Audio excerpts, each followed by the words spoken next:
Hello बच्चों, ऐसे smart class पर आप सभी का स्वागत है। हम जैसा कि क्लास 7 का एग्ज़ाम जैक बोर्ड द्वारा लिया गया था, आज हम लोग उसका आंसर की बनाने जा रहे हैं। तो पहला क्वेश्चन जैसा कि है, अमीबा अपने कूट पादों का उपयोग निम्न में से किस कार्य के लिए करता है? तो इसका जो सही ऑप्शन आंसर होगा वो गैसों का आदान प्रदान करने के लिए।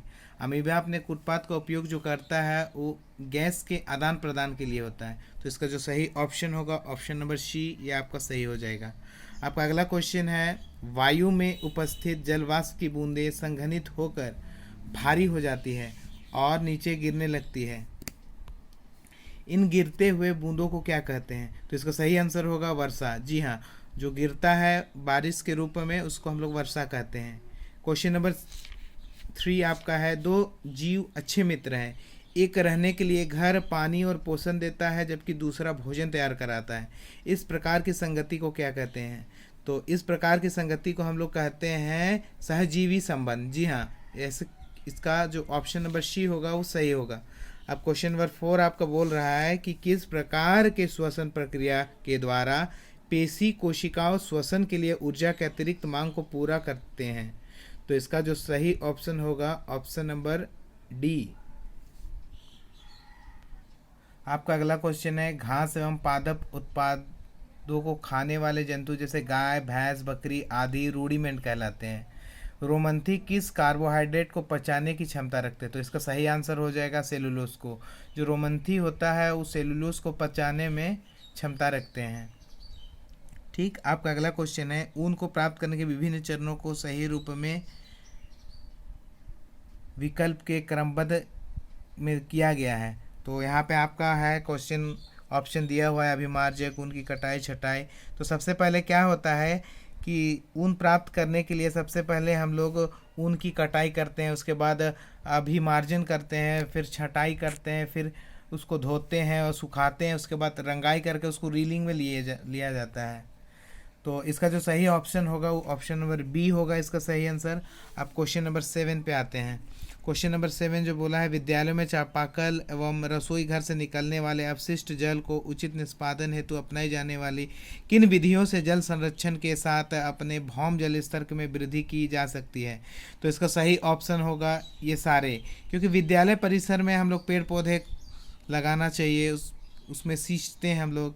वाहित जल को गड्ढे में संरक्षित रख सकते हैं और विद्यालय के किचन गार्डन में पौधा का पटवन यानी कि पटाना, पानी देना कर साग सब्जी हम लोग उगा सकते हैं। तो इसका जो सही ऑप्शन होगा ऑप्शन नंबर डी जो होगा वो सही आंसर होगा, उपयुक्त सारे विकल्प। क्वेश्चन नंबर 8 आपका है, किस जीव के शरीर में गैसों के विनिमय के लिए वायु नलियों का जाल बिछा होता है जिसे श्वास नली या वातक कहा जाता है? तो इसका आंसर जो होगा, इसका सही जो ऑप्शन होगा वो ऑप्शन नंबर सी होगा। अगला क्वेश्चन है, इसमें तथ्य दिया हुआ है और कारण दिया हुआ है। यहाँ पे पहला तथ्य है, पोषण परिवहन एवं शोषण तंत्र का मुख्य कार्य खाद्य पदार्थों के पाचन तथा पोषण तत्व एवं खनिजों का अवशोषण करता है। इसका कारण यह है कि मानव के सभी अंग साथ मिलकर काम करते हैं और परस्पर एक दूसरे पर निर्भर रहते हैं। तो इसका जो कारण है ऑप्शन नंबर जो है सी होगा, क्योंकि ये दोनों सही है। ठीक, अब अगला क्वेश्चन आपका है, किसानों के लिए सहजीवी संबंध का विशेष महत्व है, जैसे उन्हें मिट्टी में दालों और खेती के लिए अलग से नाइट्रोजन देने की आवश्यकता नहीं होती है, क्योंकि ये जो होता है राइबोजियम जीवाणु दलहन पौधे जड़ों की गांठों में रहकर उन्हें नाइट्रोजन आपूर्ति करते हैं। अगला है, फलीदार पौधे दाल राइबोजियम जीवाणु से आवास एवं खाद्य प्रदान करते हैं। दोनों जीव एक दूसरे की मदद करते हुए साथ रहते हैं। जी हाँ, ये तीनों जो ऑप्शन है वो करेक्ट है, यानी कि डी ऑप्शन जो होगा आपका सारे विकल्प सही है, ये सही होगा आपका। आपका अगला क्वेश्चन है क्वेश्चन नंबर 11। इसमें कहा गया कि अत्यधिक शारीरिक परिश्रम करने के बाद हमारे हाथ पैर की पेशियों में दर्द एवं ऐंठन होने लगते हैं। इसका कारण है कि गर्म पानी में स्नान करने से शरीर की मालिश करवाने पर हमें दर्द और ऐंठन से आराम नहीं मिलता। तो ये जो है कथन सही होगा और कारण गलत है, क्योंकि कथन में जो बोला है हार्ड वर्क करेंगे तो हम लोग का जो मांसपेशी दर्द ऐंठन होता है, तो इस सबसे बचने के लिए हम लोग गर्म पानी स्नान करेंगे और मालिश करेंगे तो हमारा दर्द ठीक हो सकता है, जबकि कारण ये नहीं बोला है। इसीलिए इसका जो ऑप्शन नंबर सी होगा ये कथन सही है और कारण गलत। तो ऑप्शन सी हम लोग का करेक्ट है होगा।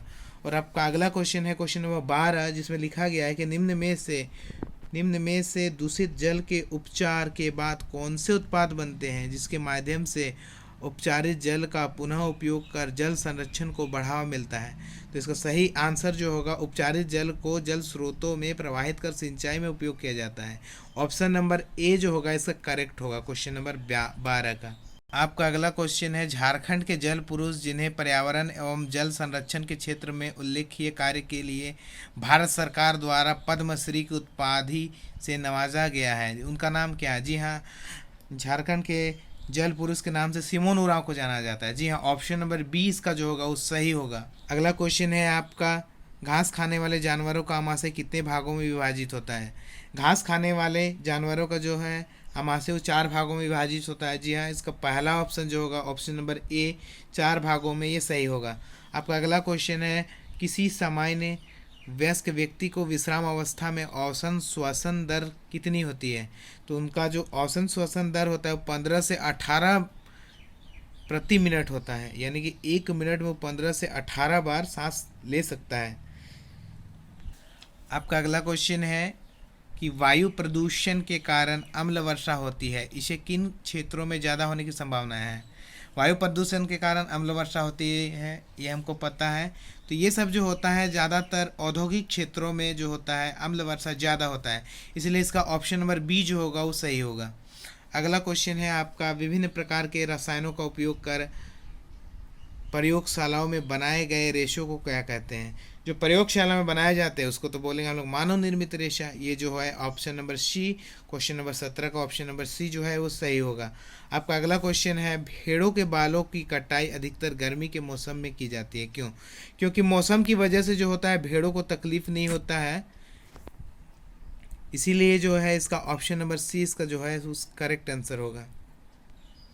अगला क्वेश्चन है आपका, चाल दूरी और समय में क्या संबंध है? चूँकि हम लोग को पता है कि चाल बराबर दूरी बटा समय होता है, इसीलिए इसका ऑप्शन नंबर सी जो होगा ये करेक्ट होगा। ऑप्शन नंबर सी आपका क्या होगा? करेक्ट होगा। चाल बराबर क्या होता है? दूरी बटा समय। इस तरह हम लोग का जैक बोर्ड का जो फर्स्ट टर्म का एग्ज़ाम था क्लास 7 के लिए वो कंप्लीट हो चुका है। अब अगला वीडियो देखने के लिए हमारा चैनल सब्सक्राइब कीजिए।